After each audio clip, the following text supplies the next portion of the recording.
আমাকে একজনে গুলি একটা প্যাকেট করে কাগজে মোড়াইয়া তারপরে সুন্দরভাবে খামে ঢুকাইয়া তারপরে আমার ঠিকানা পাঠিয়ে দিয়েছে। লেখছে যে এইটা আপনাকে নমুনা পাঠানো হলো, পরেরটা বাস্তবে আসবে। কোন জায়গায় হাত দিয়েছেন, কোরআন হাদিসের কথা বলবেন, সব বলতে চাইেন না।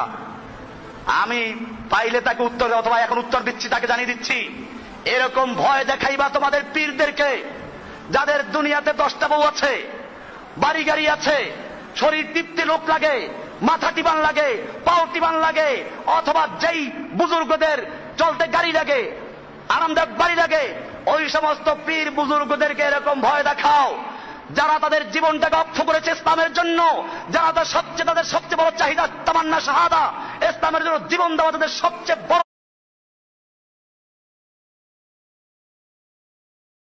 বড় চাহিদা। তুমি তাকে কিসের ভয় দেখাচ্ছ? তোমরা যারা ভয় দেখাও ওইটা আমরা চাই, তোমরা যারা থেকে আমাদেরকে সাবধান করছো আমরা সেটা কামনা করছি। কাজে যারা আজকে ভয় দেখাচ্ছ, আমি কোরআন এবং হাদিসের কথা বলেই যাব। সেজন্য যদি বুলেটের মাধ্যমে আমার বুক ঝাঁঝরা হয়ে যায়, তারপরেও এক মুহূর্তের জন্য বিরত থাকবো ইনশাআল্লাহ। আল্লাহর নবী লা ইলাহা ইল্লাল্লাহর দাওয়াত দিয়েছেন, সাহাবারা লা ইলাহার দাওয়াত দিয়েছেন। সেই দাওয়াতের ধাক্কায় গোটা সমাজ আলাদা হয়ে গেছে।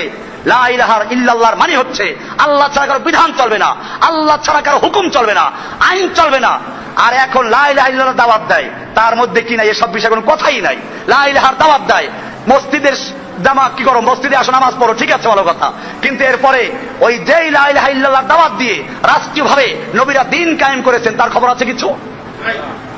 এই জন্য মনে রাখতে হবে, লা ইলাহা ইল্লাল্লাহ দাওয়াত দেওয়া ভালো, কিন্তু সেই লা ইলাহা ইল্লাল্লাহ দাওয়াতটা যেন নবী মুহাম্মদ সাল্লাল্লাহু আলাইহি ওয়াসাল্লামের দাওয়াতের মতো হয়। মিশরের সাইয়্যিদ কুতুব রাহমাতুল্লাহ আলাইহিকে যখন লা ইলাহা ইল্লাল্লাহ কথা বলার কারণে জেলে বন্দী করা হলো, শেষ পর্যন্ত ফাঁসির হুকুম হয়ে গেল, ফাঁসির আগের রাতে জেলখানার ইমাম সাহেব ওনার সামনে সাক্ষাৎ করতে গেলেন। সাইয়্যিদ কুতুব রাহমাতুল্লাহ আলাইহি জিজ্ঞেস করলেন, আপনি কে, কেনই বা এলেন? ইমাম সাহেব বললেন, আমি জেলখানা মসজিদের ইমাম, আপনি তো ফাঁসির আসামি, আগামীকাল আপনার ফাঁসি হতে যাচ্ছে। যে সমস্ত মুসলমানদের ফাঁসি হয়, আমার দায়িত্ব হচ্ছে জেলখানার ইমাম হিসেবে ফাঁসির আগে তাদেরকে কলমা পড়ানো, তওবা পড়ানো, কলমা পড়ানো। সাইয়্যিদ কুতুব রাহমাতুল্লাহ আলাইহি প্রশ্ন করলেন, আচ্ছা কি কালমা তুমি পড়াও, বলো দেখি। আশহাদু আল্লা ইলাহা ইল্লাল্লাহু ওয়াহদাহু লা শারীকা লাহু ওয়া আশহাদু আন্না মুহাম্মাদান আবদুহু ওয়া রাসূলুহু। সাইয়্যিদ কুতুব রাহমাতুল্লাহ আলাইহি আশ্চর্য কথা, আমি তো এই কালেমার কথা বলার কারণে, এই কালেমার উপরে বই লেখার কারণে, এই কালেমার দাওয়াত দেওয়ার কারণে আমাকে বন্দী করা হয়েছে, চরম নির্যাতন করা হয়েছে, আমার হাত পা ভেঙে দেওয়া হয়েছে, আমাকে শেষ পর্যন্ত ফাঁসিতে চড়ানো হচ্ছে। আর যেই সরকার আমাকে লা ইলাহা ইল্লাল্লাহর দাওয়াত দেওয়ার কারণে ফাঁসি দিচ্ছে, সেই একই সরকার তোমাকে লা ইলাহা ইল্লাল্লাহ পড়াবার দায়িত্ব দিয়েছে, তোমাকে বেতন দিচ্ছে। বোঝা গেল তোমার লা ইলাহা ইল্লাল্লাহ আর আমার লা ইলাহা ইল্লাল্লাহ এক নয়। তোমার লা ইলাহা ইল্লাল্লাহ তাগুতের থেকে পয়সা দেয়, আমার লা ইলাহা ইল্লাল্লাহ তাগুতের নির্যাতনের সম্মুখীন করে। তোমার লা ইলাহা ইল্লাল্লাহ তোমাকে চাকরি দেয়, আমার লা ইলাহা ইল্লাল্লাহ আমাকে ফাঁসিতে ঝুলায়। বোঝা গেল ঠিকই বর্তমানেও যারা লা ইলাহা ইল্লাল্লাহ দাওয়াত দিচ্ছেন, জেনে রাখবেন মুহাম্মদ সাল্লাল্লাহু আলাইহি ওয়াসাল্লাম লা ইলাহা দাওয়াতের কারণে মক্কার লোকেরা তাকে মারতে উদ্যত হয়েছিল, ঘেরাও করে হত্যা করার জন্য বাড়ি ঘর ত্যাগ করা হয়েছে, কাফের মুশরিক বিরোধিতা করেছে।